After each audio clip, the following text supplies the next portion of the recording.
Vamos a empezar ya. Muy buenos días a todos. Hoy tenemos con nosotros a la doctora Sira Domènech y nos hablará un poco de los hallazgos más frecuentes en la hipófisis en pediatría. Así que cuando quieras, Sira, todo tuyo. Vale, buenos días a todo el mundo. Bueno, me gustaría compartir, antes que empezar, un poco el contexto clínico y radiológico del objetivo de esta exposición. Yo trabajo en un hospital de tercer nivel general, es decir, la mayoría de nuestros pacientes son adultos y tiene una pequeña área pediátrica.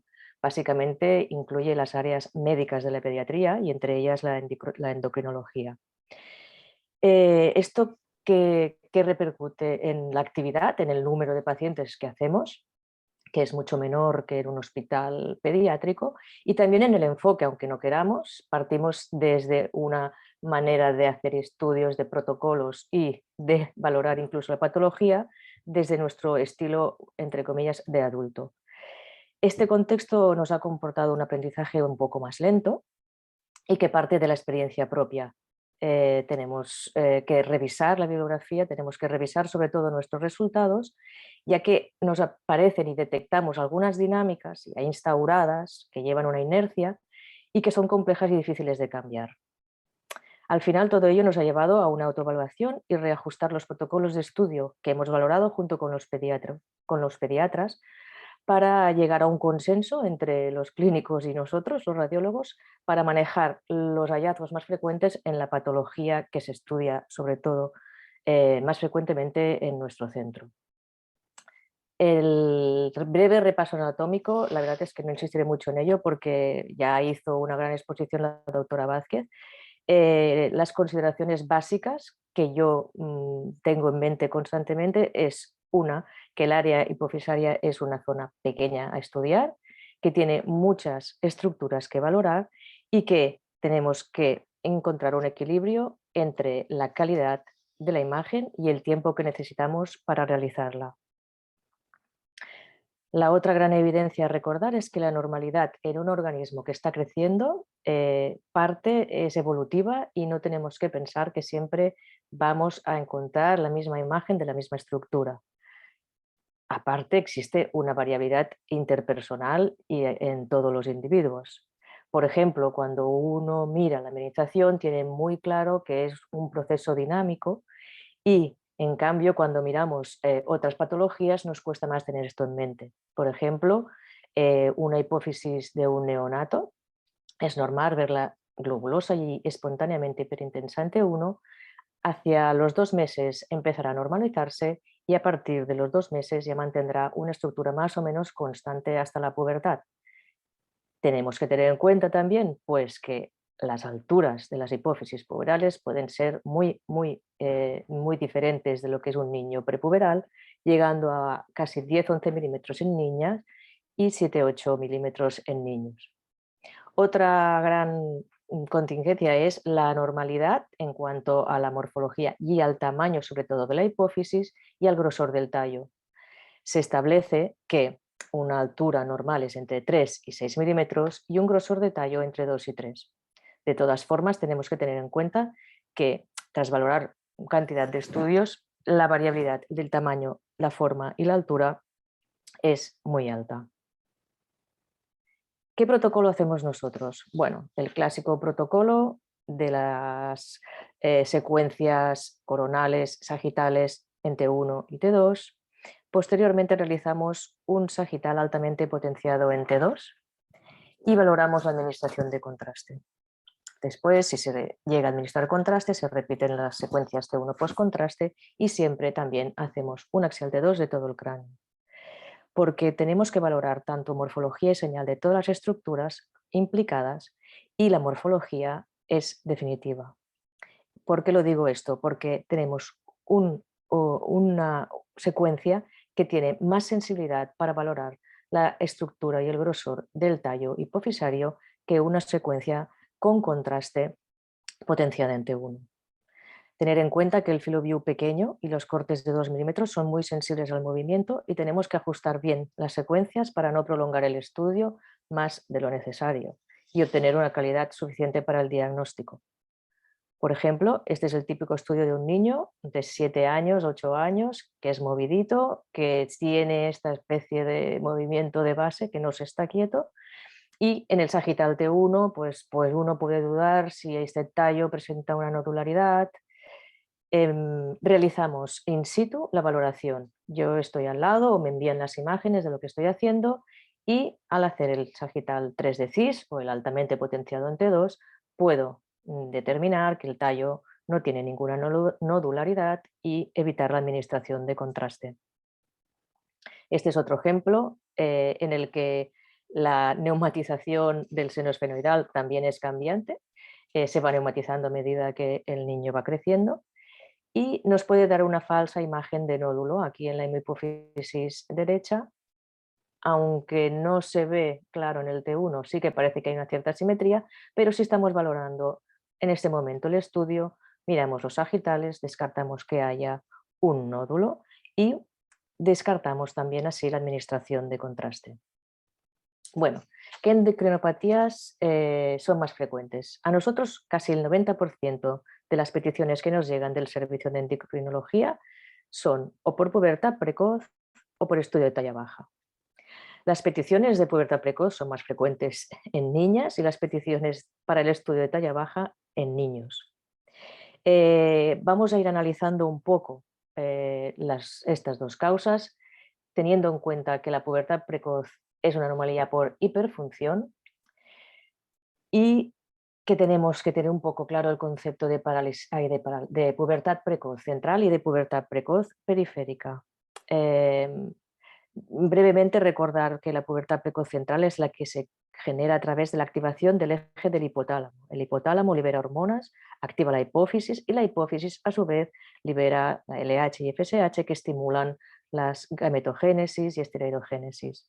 La periférica, en cambio, es aquella que la liberación de esteroides gonadales no es secundaria a la acción del hipotálamo, sino que hay una causa periférica que nos genera la elevación de esteroides centrales. Bien, ¿cómo nos podemos aproximar a la etiología? En la pubertad precoz, basándonos sobre todo en la edad y el género. ¿Por qué nos genera una aproximación etiológica la edad y el género? Bien, recordemos que la edad de inicio de la pubertad es diferente en niños que en niñas. Se considera que pubertad precoz en niñas es cuando aparece antes de los 6 años, mientras que en niños es antes de los 9 años. La prevalencia de detección de anormalidades del estudio depende básicamente de estos dos conceptos. Esta revisión realizada en la revista del 2018 de Endocrinología Metabólica Pediátrica recoge 15 estudios con 1.853 niñas menores de 8 años y llega a estas conclusiones. En una niña menor de 6 años, la probabilidad de encontrar un hallazgo es del 25%, en el intervalo entre 6 y 8 años es solo de un 3% y si tienen en cuenta el global de todo el estudio, la probabilidad de encontrar una alteración patológica en la resonancia está entre el 0 y el 27%. En niños se calculó que estaba entre el 40 y el 75%. Estas series son muy diversas porque hay muchos estudios recogidos. En esta otra revista hizo un estudio de pubertad precoz en niños de menores de 9 años, encontrando una prevalencia de lesiones del 40 al 90%. Esto nos hace preguntarnos sobre la indicación de la resonancia, sobre todo en los casos de edades que podría considerarse dentro de la normalidad. Así, nosotros realizamos una resonancia si es niña en menores de 6 años y se valora clínicamente en el intervalo 6 a 8. En niños siempre hacemos la resonancia en menores de 9 años. ¿Por qué? Aunque las edades no justifican anestesia, algunas veces sí que tenemos que realizarla. ¿Por qué? Porque podemos tener que llegar a administrar contraste y sobre todo por la posibilidad de encontrar un hallazgo incidental que nos genere muchos controles posteriores. Bien, posibles causas de pubertad precoz. Todo el listado, considerando sobre todo que la idiopática es hasta un 80% de los casos. En niños, recordemos que solo sería un 50% de casos. Otras causas, bueno, pues las tumorales, un amartoma, el glioma hipotalámico, quistes aracnoideos, granulomas, y también recordemos que causas generales como la infección, traumatismo, antecedentes de radioterapia, secuelas de hipoxia isquemia, pueden ser factores desencadenantes, ya que el mecanismo es una activación del hipotálamo, ya sea física, por compresión, como por ejemplo en las hidrocefalias, como por infiltración o afectación de su función. Hallazgos de resonancia en niñas. Analizamos un poco el estudio que he comentado antes y agrupó los hallazgos que se hallaban en niñas con pubertad precoz y los correlacionó como claramente patológicos, cuestionables y hallazgos incidentales. Destacar que como probablemente relacionados hablan del quiste de Rathke y como incidental el quiste pineal. Los demás hallazgos los relacionó como claramente desencadenantes de la pubertad precoz y fijémonos que el número de hallazgos incidentales, una N de 50 versus una N de 142, no es nada despreciable y la lista de hallazgos que podemos encontrar es también bastante larga, para tener en mente cada vez que nos piden una resonancia en pubertad precoz en niñas. Este otro estudio analizaba a 317 niñas, obteniendo un 91,8% dentro de la normalidad y también destacar que citaba un 8,2% de incidentalomas. Encontramos también el quiste de Rathke y el quiste pineal como incidentaloma bastante frecuente. Otra cosa son los niños. En los niños, como ya hemos dicho antes, la probabilidad de encontrar una causa que es la que desencadena la pubertad precoz es más probable. Tumores productores de gonadotrofinas, ya sea del sistema nervioso central como en áreas periféricas y también causas generales. En este estudio clasifica a los hallazgos de los niños en 3 grupos. También causa segura, causa posible y causa o hallazgo incidental. Vemos que un 17-20% de los casos con pubertad precoz o pubertad adelantada, que es otro concepto, se observaron hallazgos no claramente relacionados o de dudosa causalidad con la pubertad precoz. Incluyo aquí, y haciendo un paréntesis, sobre la pubertad precoz periférica, ya que es secundaria a producción de gonadotrofinas que pueden ser extra, que no tienen relación o que se generan fuera del sistema nervioso central. Lo que sí que es importante, y por eso he puesto esta foto, es que en algunos casos, cuando la resonancia es normal al inicio y se han descartado otras localizaciones de tumores productores de gonadotropinas, se debe mantener los seguimientos con resonancia, ya que aparecen resonancias patológicas después del diagnóstico en algunos casos. Todos ellos lesiones pineales, porque las lesiones pineales pueden causar pubertad precoz, ya que interrumpen los circuitos inhibitorios del hipotálamo, o bien porque son productoras de gonadotropinas.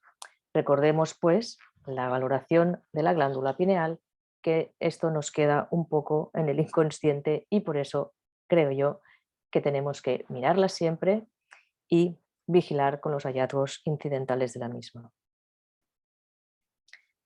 Ahora explico un poco casos de nuestra serie. Esta es una pubertad precoz en una niña de 5 años, donde preparamos una hipófisis de morfología globulosa que para la edad sería compatible con una hipófisis puberal. El resto del estudio no tenía hallazgos patológicos y la dimos de hipófisis puberal. Debemos recordar que una hipófisis globulosa en pubertad precoz puede ser normal, pero una hipófisis normal también la podemos encontrar en la pubertad precoz.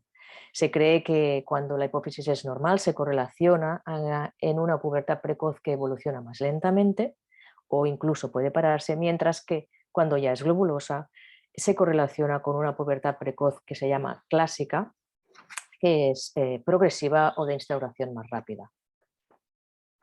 Este otro caso es una niña de 3 años, que esta sí que la realizamos con sedación, que presentaba telarquia y un estudio ecográfico de mamas donde se detectó tejido glandular. Observamos una hipófisis grande para la edad y, dada la edad tan temprana, realizamos el estudio con contraste. No detectamos otras lesiones. Realizamos 3 controles continuados y actualmente, con 5 años, no hemos visto ningún cambio en esta hipófisis. Esta niña actualmente está tratada con decapeptil y se ha detectado una alteración genética en la que hay una hiperfunción de la aromatasa. Probablemente sea la justificación de la pubertad precoz. ¿Qué recordar aquí? Pues que cuando vemos una hipófisis globulosa en edades claramente tempranas, normalmente ponemos contraste. No obstante, en los controles, si no vemos cambios, dudamos y nos intentamos retener en la administración de contraste si no hay cambios de imagen ni de clínica.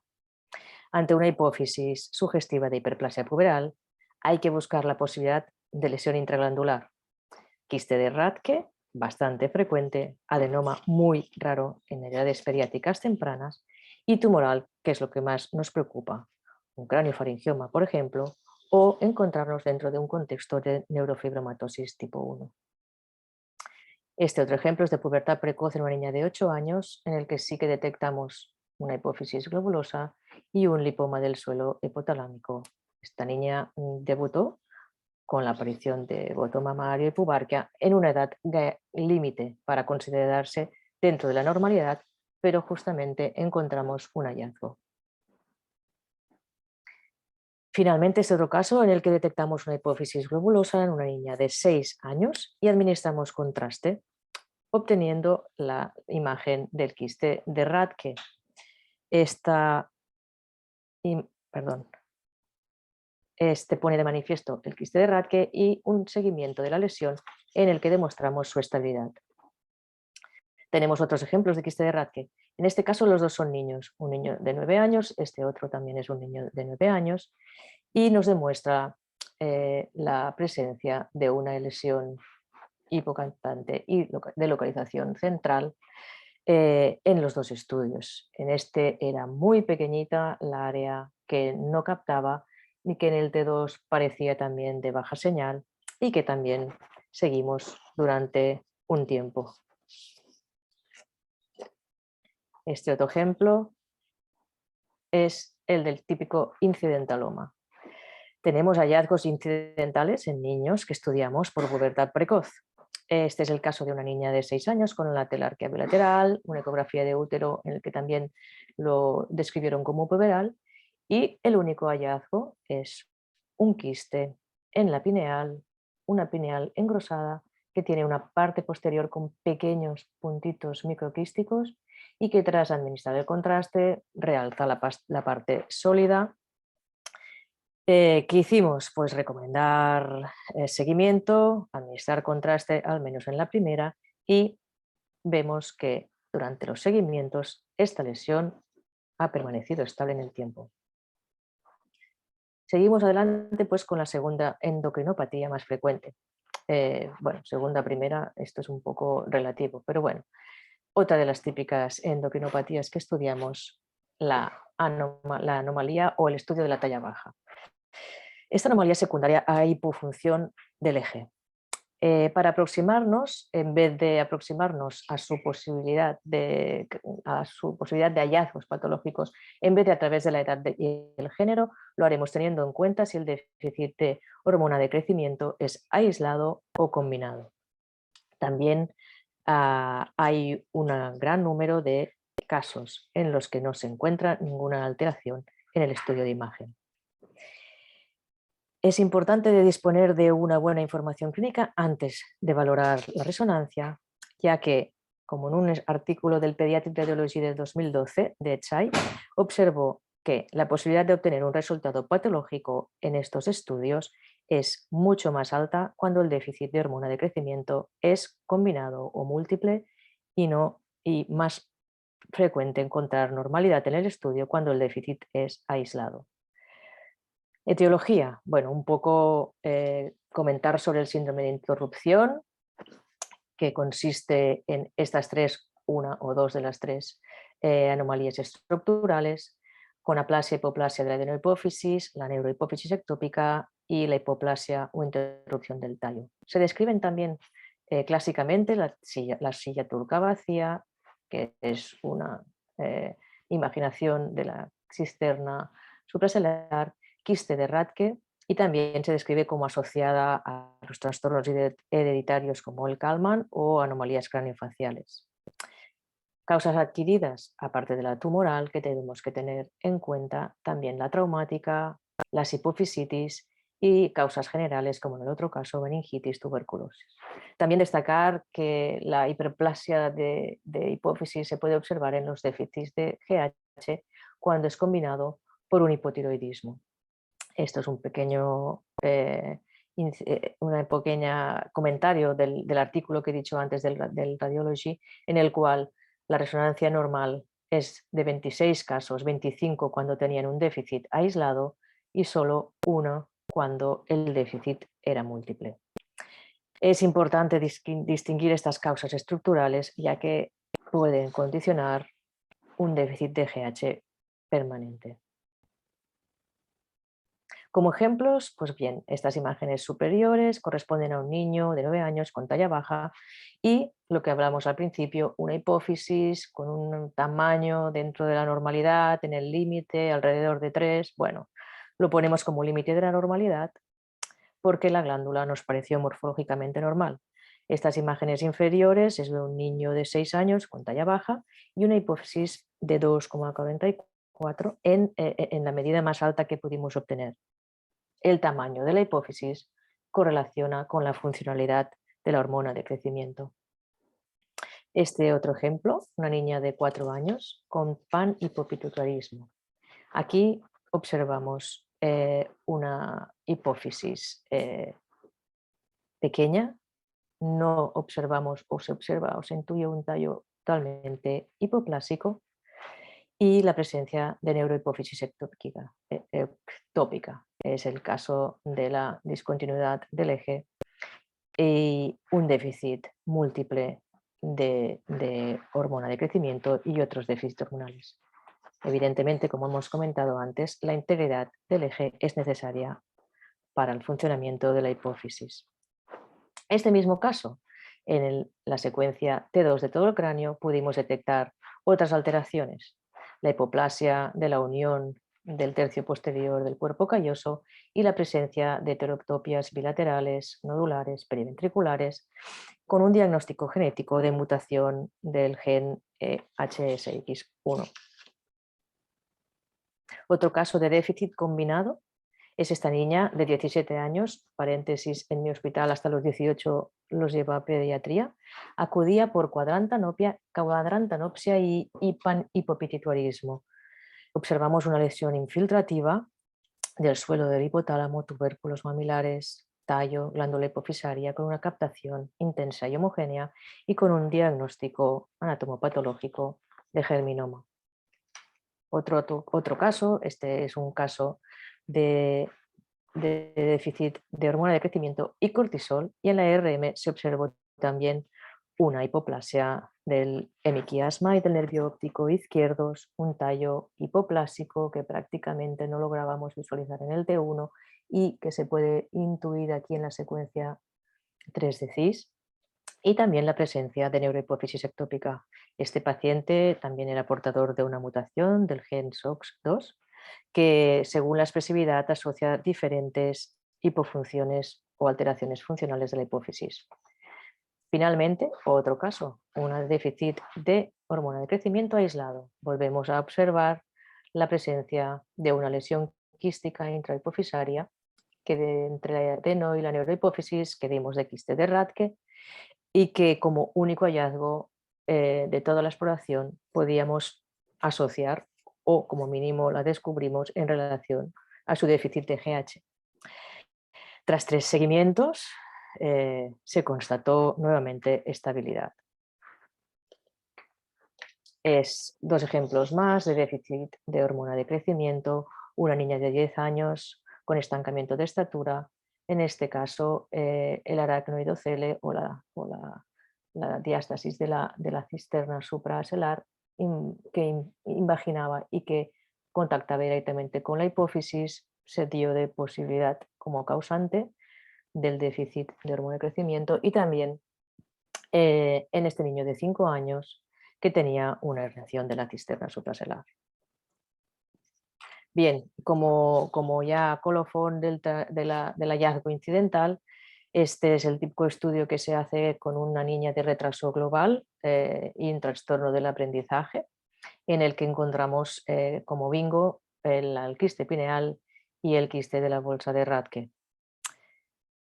Esta es nuestra serie. De un total de 190 estudios que hemos recogido, de 190 casos, hemos recogido desde el 2017 estudios, unos 42 casos en el que hayamos o bien quistes de Rathke o bien quistes aracnoideos o quistes pineales. Los números son los siguientes. Hemos calculado que hemos hecho 115 por déficit TGH y 75 por estudios de pubertad precoz. Estos son los números nos facilitados por la doctora Murillo de Pediatría. ¿Qué encontramos? Bueno, pues más o menos lo que se cita en la literatura, ¿no? Encontramos patología en un 8% de los casos, normalidad en un 75% y quiste aracnoideo, quiste pineal, quiste de Rathke en unos casos, en otros casos no despreciables. Luego analizamos nuestros quistes de Rathke y quistes de la pineal en las pubertades precoces y en las tallas bajas. La verdad es que en nuestra serie detectamos muchos hallazgos que nos generaban seguimiento. Los resultados no nos parece que difieran mucho. Lo que no sabemos si difiere mucho es lo que hacer cómo seguirlos cuando los detectamos. Hablamos entonces un momento pues, del quiste de Rathke, ¿no?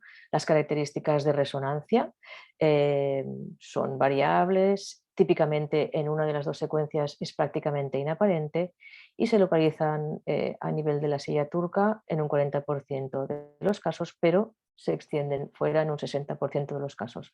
Yo no he visto muchos que se extiendan por fuera de la silla turca, pero bueno, esto es lo que se dice en la literatura. También se comenta que pueden tener sangre, calcificaciones, aunque es muy raro, y no presentará captación de gadolinium. Nosotros lo hemos detectado con cierta frecuencia y nos ha desencadenado un seguimiento tanto clínico como de imagen. En realidad, el quiste de Rathke es un remanente embrionario del ectodermo que se localiza, como hemos dicho antes, entre el adeno y la neurohipófisis y que debería cerrarse. No obstante, este hallazgo es frecuente en autopsias y, últimamente, tras la realización de tantos estudios de resonancia, también está aumentando la incidencia. ¿Cómo evoluciona en el tiempo? Pues bien, es una lesión benigna y la evolución realmente se desconoce. Algunas disminuyen, algunos quedan estables, algunos son asintomáticos. La verdad es que aquellos que tienen mínima sintomatología se controlan y los que se asocian a alteraciones endocrinológicas, pues también terminamos controlándolos. Bien, esto es un estudio de 91 pacientes niños coreanos que presentaban quiste de Rathke. A esto se hace la valoración inversa. ¿Qué alteraciones presentan? Pues bien, un 59% tenían alteraciones endocrinas, sobre todo los más pequeños, mientras que los más grandes tenían más sintomatología neurológica. Parece pues que el hallazgo del quiste de Rathke en pacientes con endocrinología y con endocrinopatía no es tan frecuente como la presentación por cefalea. No obstante, no es despreciable su presencia. Y sobre todo, la posibilidad de que pueda crecer o que se trate de un craneofaringioma condicionan los seguimientos que se realizarán posteriormente. El craneofaringioma, pues, es el gran miedo y el que genera todos los controles de los quistes de Rathke. Representa un 3% de neoplasias intracraneales, con un pico en la primera, que es la que nos encontraremos nosotros con las patologías que nos piden, y la segunda década. comparte pues, el origen embrionario con el quiste de Rathke y presenta un componente quístico y sólido de aspecto variable. No presentan captación, hay parte quística, calcificaciones, localización supraselar. Bueno, en la mayoría de los casos siguen esta constante. Clínicamente, destacar que la cefalea es la presentación más habitual. No obstante, alteraciones visuales como diplopias, hemianopsias también son frecuentes y alteraciones hormonales se describen hasta un 50%. La duda diagnóstica del craniofaringioma y el quiste de Rathke, cuando el quiste tiene una extensión supraselar y una composición mixta, es la que nos debe condicionar seguimientos. Este es un ejemplo de un craniofaringioma de nuestro hospital, que es una niña que acudió por cefalea y desviación ocular, pero que ella describía que apareció después de un traumatismo. También posteriormente se detectó hipofunción glandular. Esto es una imagen ya del craniofaringioma intervenido, que se está controlando actualmente y la paciente no tiene diplopia y una suplementación hipofisaria ya le permite hacer una vida completamente normal. El otro hallazgo, el quiste pineal. El quiste pineal se reporta mucho más frecuentemente en autopsias y un tanto por ciento nada despreciable de hallazgos incidentales. ¿Qué pasa? Que es un hallazgo incidental en cualquier tipo de patología, pero que cuando lo encontramos, cuando estudiamos alteraciones endocrinológicas, también lo detectamos. El tamaño es pequeño, pero que sí es mayor de 15 milímetros se correlaciona más con la clínica. La morfología simple, pared delgada, que puede realzar con gadolinio de forma fina, no es la que nos preocupa más. Es el típico quiste pineal atípico el que nos generará dudas y seguimientos. ¿Por qué? Porque puede tener un componente mixto, proteináceo, puede tener un componente hemático y, aunque no capta contraste, a veces si se adquieren fases retardadas podemos ver realce del contenido o de la parte más quística. ¿Cómo evolucionan? Pues un 75% se quedan estables en seguimientos de hasta 10 años según este artículo. La mayoría de veces hallazgo incidental. Se describen grandes series y la verdad es que nosotros lo detectamos en estudios tanto de endocrinología como de otras causas. La clínica, la gran mayoría asintomáticos. La segunda clínica más frecuente, la neurológica, por compresión del acueducto, condición a hidrocefalia o bien trastornos visuales si es suficientemente grande y comprime el tectum superior de la lámina, el tectimo o la lámina cuadrogémina, que genera como una parálisis de la mirada vertical. ¿Qué pasa? Pues que han aparecido algunos artículos, algunos case reports que correlacionan la posibilidad de la pubertad precoz secundaria a un quiste de la pineal. Hipótesis, se lanzan varias, que puede generar el efecto masa y entonces desactiva la inhibición de los pulsos de gonadotropinas, que altera la secreción de melanotonina y esto estimularía la secreción de gonadotropinas, o que liberan sustancias de acción similar a las gonadotropinas. Bueno, hay muchas teorías. Este caso, por ejemplo, un hallazgo incidental en una niña que estudiamos por temblor en extremidades superiores y hallamos este quiste pineal como hallazgo incidental. ¿Por qué nos preocupan? Pues por el tumor de la región pineal. El tumor de origen germinal, el geminoma, no se parece en nada a un quiste pineal, pero los pineocitomas, que pueden ser mixtos, sólido quísticos, pues sí que pueden generar cierta duda. El tumor de parénquima pineal pineocitoma se considera de bajo grado, el pineoblastoma ya tiene un aspecto bastante diferente y son tumores muy raros, pero por imagen pueden tener características similares. ¿Qué pasa? Pues entonces que consideramos quistes pineales como atípicos, los que deberían ser tributarios de seguimiento. Cuando hay un realce grueso periférico de más de 2 milímetros o cuando tiene una captación multilocular o cuando observamos áreas sólidas, hemosiderina, etcétera, o bien cuando produce síntomas que son atribuibles a su presencia. Este, por ejemplo, es un caso de una niña de 2 años que le hacemos la RM por menarquia. Lo único que observamos es esta pineal multiquística con el realce grueso de la pared. Dada la edad extrema y los hallazgos, pues tuvimos que realizar un seguimiento bastante exhaustivo. Estos otros dos casos, hallazgos incidentales, niña que viene por cefalea, bueno, incidental no, probablemente en la clínica de presentación del quiste fue la cefalea, y un antecedente de convulsiones desde los 2 años. Observamos este gran quiste que sí que condiciona un efecto de masa, el acueducto queda adelgazado y aunque no observamos repercusión sobre el sistema ventricular, se podía considerar que podía ser la causa de la cefalea. En este otro caso es un niño de 11 años que se estudia por una hipoplasia del nervio óptico, nada que ver, y observamos quiste de la pineal que presentaba un depósito, un nivel serohemático con depósito de hemosiderina. Ambos casos requirieron de seguimiento por el tamaño, por la posible relación con la clínica y por ser atípico. Aquí tenemos el ejemplo de una niña de 11 años que se estudiaba por talla baja y que encontramos pues, una pineal grande, multiloculada, con un área central, aquí otra área posterior, aquí un área engrosada sólida. Recomendamos un primer control a los 6 meses, administración de contraste y posteriormente hemos ido haciendo seguimientos con un mayor intervalo. Este es el típico quiste que nosotros daremos de atípico y que recomendaríamos control. Bien, al final la conclusión con todos los hallazgos incidentales fue conseguir consensuar un protocolo de seguimiento con nuestros colegas pediatras para intentar racionalizar un poco la resonancia, sobre todo en el seguimiento de hallazgos incidentales. Tanto en el quiste de Rathke como en el quiste pineal propusimos, si es una lesión típica, hacer solo un control y si es estable, parar de hacer controles.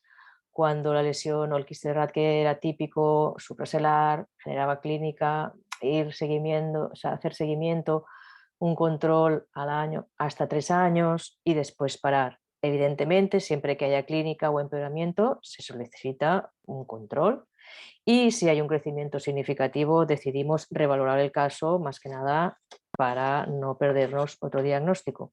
También llegamos a un consenso sobre el seguimiento de lesiones quísticas pineales.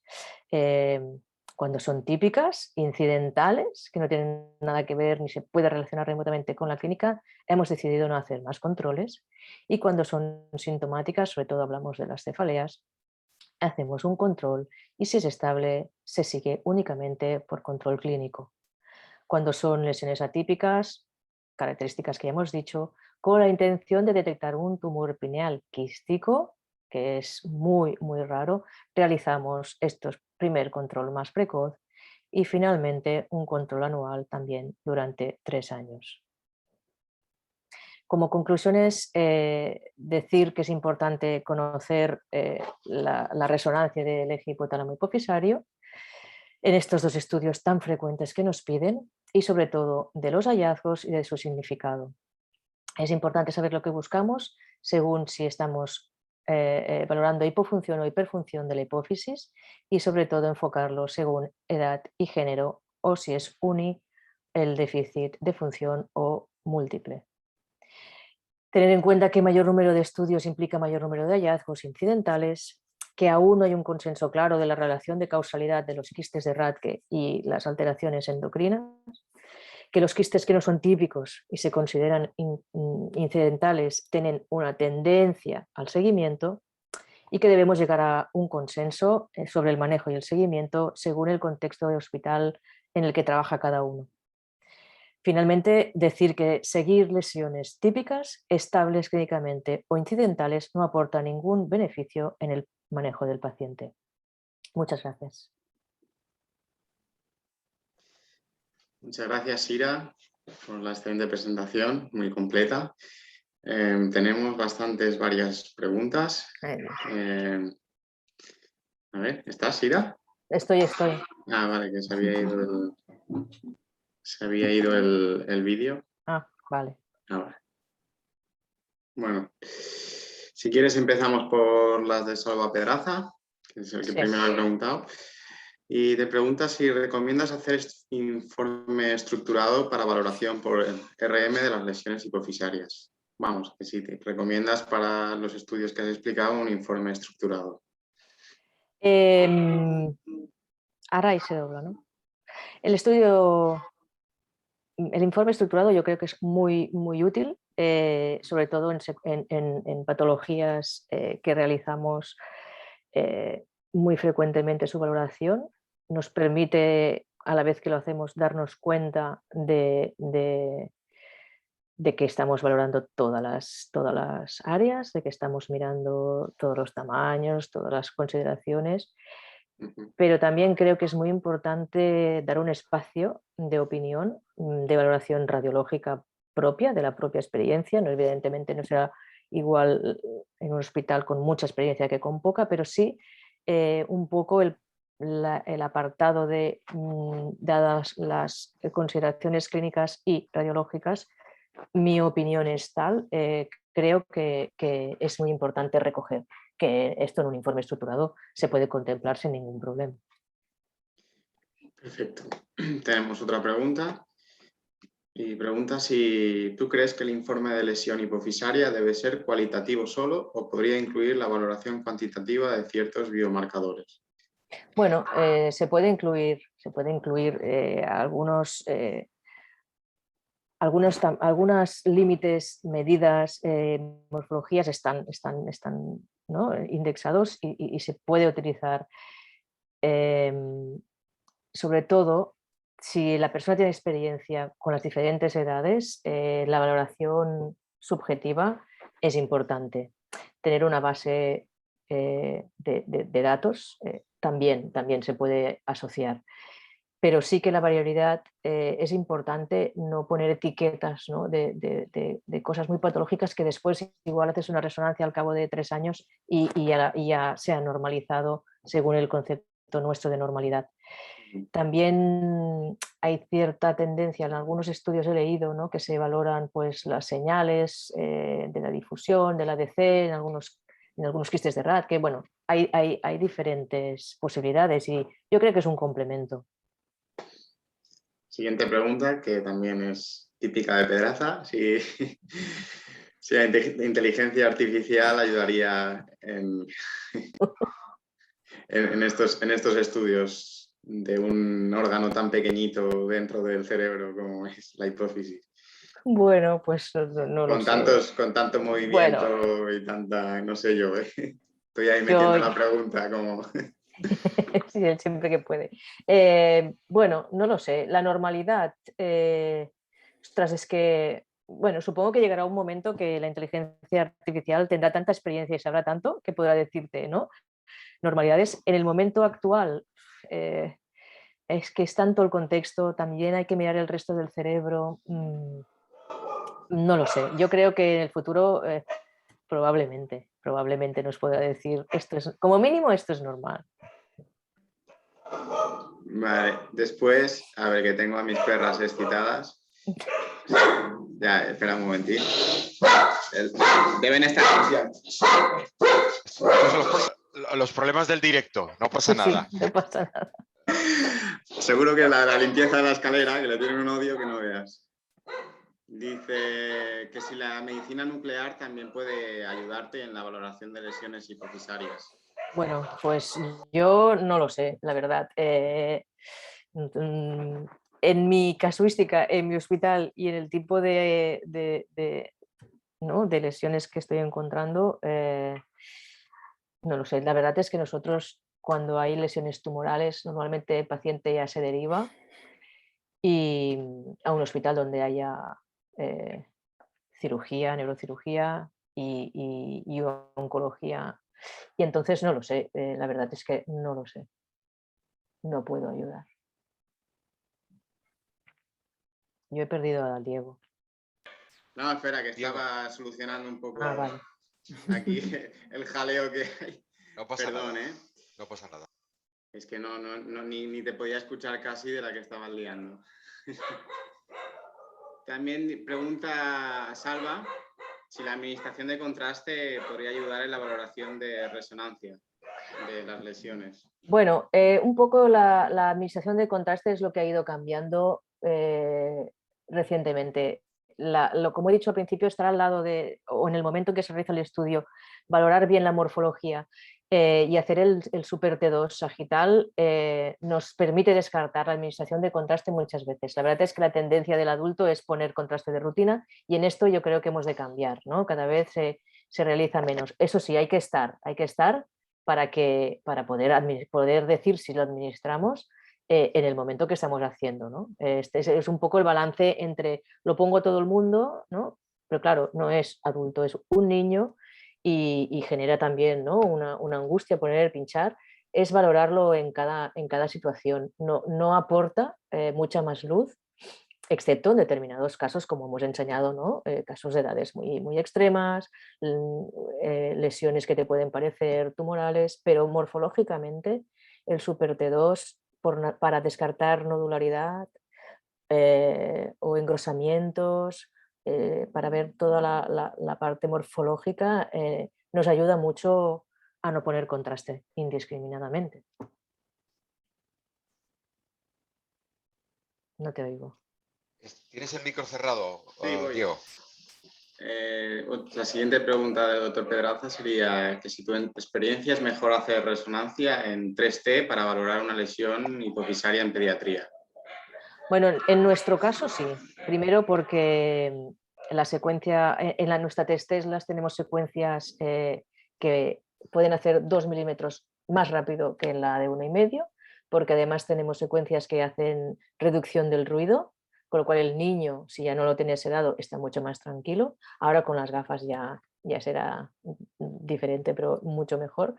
Y también porque la definición, la resolución espacial es mucho mejor en la 3 Teslas que en la 1,5, que no es mala la 1,5, que también tiene su utilidad, pero que en pediatría el área es más pequeña y sobre todo podemos ir más rápido y tener mejor calidad. La última pregunta del doctor Pedraza.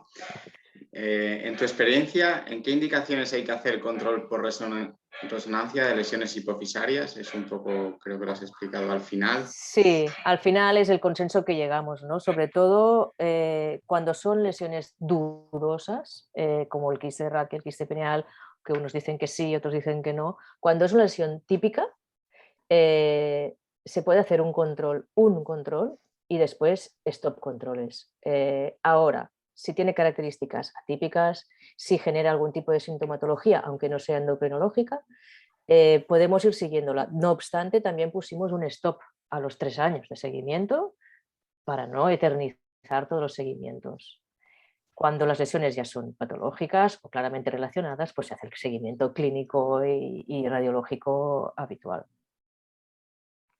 Dejaremos la última pregunta de Pedraza para el final. Si quieres, hacemos otras preguntas de otra gente de la audiencia. El doctor Vilanova le pregunta si en el protocolo que has descrito de contraste, o sea, en el protocolo que has descrito de contraste no es dinámico, No. que si no sería necesario en pediatría que fuese dinámico. Yo, por nuestra experiencia, no utilizamos el dinámico. Primera, porque realizar un dinámico bomba, poner cantidad rápida de contraste y la poca probabilidad de encontrar un adenoma, pues nosotros hacemos administración estándar, con una vía muy pequeñita y lo menos invasiva posible. Esto es lo que hacemos y de momento, te digo, alguna vez sí que hemos encontrado un microadenoma, pero era una niña de 13 años, mayor, y que además no venía para nada por una alteración endocrinológica, que además la función fue normal. Yo no lo hago. Vale, perfecto. Y otra pregunta de la doctora Eva Gómez es si informa según límites superior e inferior del tamaño hipofisario por edad. Intento correlacionar el límite inferior de 3 milímetros siempre ni edad ni no edad. Si es menor de 3 milímetros, evidentemente en un niño más pequeño pues puedes poner que está en el límite, pero en pequeño me refiero a lactante, pero menor de 3 milímetros no, se considera una hipófisis un poco fuera de la normalidad hipoplásica.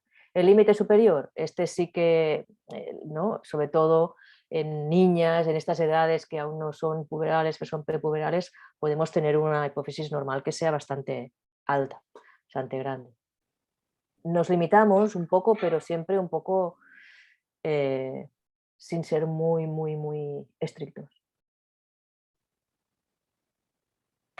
Tendríamos la última pregunta de toda la audiencia, sería del doctor Pedraza, y nos pregunta si en tu experiencia las secuencias de difusión tienen alguna utilidad en la valoración por resonancia de las lesiones hipofisarias.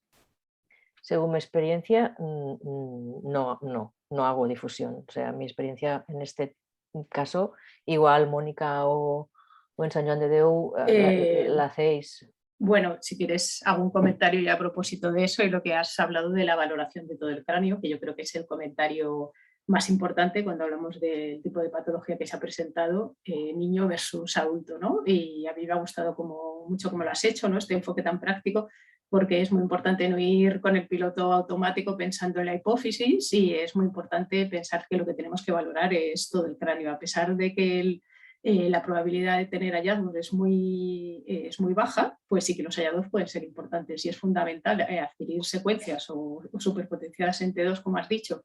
Nosotros tendemos más a hacer los volumétricos 3D en T1 para descartar que haya un amartogo hipotalámico, o en el caso de que haya una sospecha de un tumor germinal, pues ahí ya sí que pondríamos contraste, pero siempre hacer secuencias de todo el cráneo, y ahí a veces, sobre todo si hay una sospecha tumoral, es donde sí que vamos a hacer la difusión.